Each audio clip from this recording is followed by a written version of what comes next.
And it's the biases and assumptions that shape who you are. And you can never leave those biases and assumptions, right? So this concept of stepping outside the box is a silly idea because all you do is you step inside a new box, right? You can never leave your biases and assumptions. They're essential for your survival. Every time I'm taking a step, my brain has hundreds of assumptions that my legs aren't going to give way, the floor is not going to give way, right? But they also constrain our behavior. So here we have an example. We call it your space of possibility, right? And this space is determined by your bias and assumptions. And at any point in time, you're like the little figure in the middle, right? And those dots represent the different possible next steps. And the size of the dots determines the value of those next steps. And notice that there's a big value step in the upper left. But you can't get there because your brain never makes big jumps. I can't get from here to the door without passing through the space in between. Your brain only ever makes small steps, and it makes small steps to the next most likely possible given your assumptions and biases, right?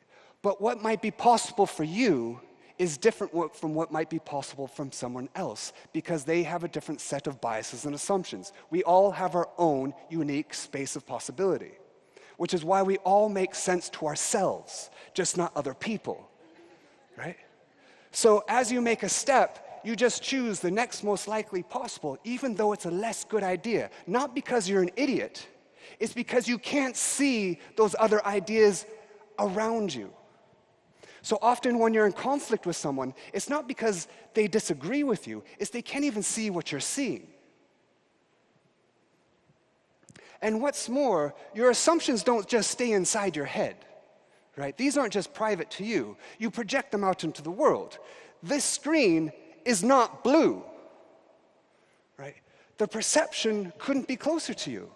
Light exists, it's just not colored. The color is a function of your brain. You are literally coloring that screen.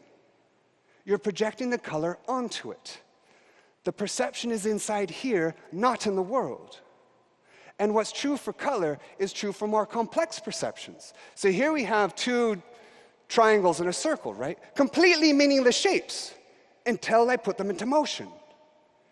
And now you're going to project a meaning onto these shapes.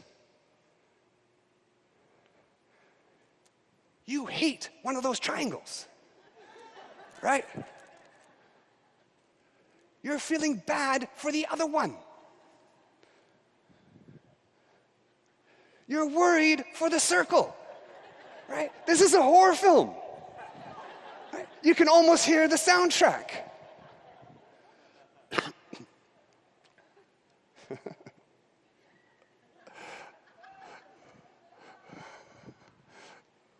And we're going to stop it there. And you're all wondering what happens to the circle. And the answer is nothing. It's a circle, right? You projected all of that onto it. But what's true for color and shapes is also true for other people, right?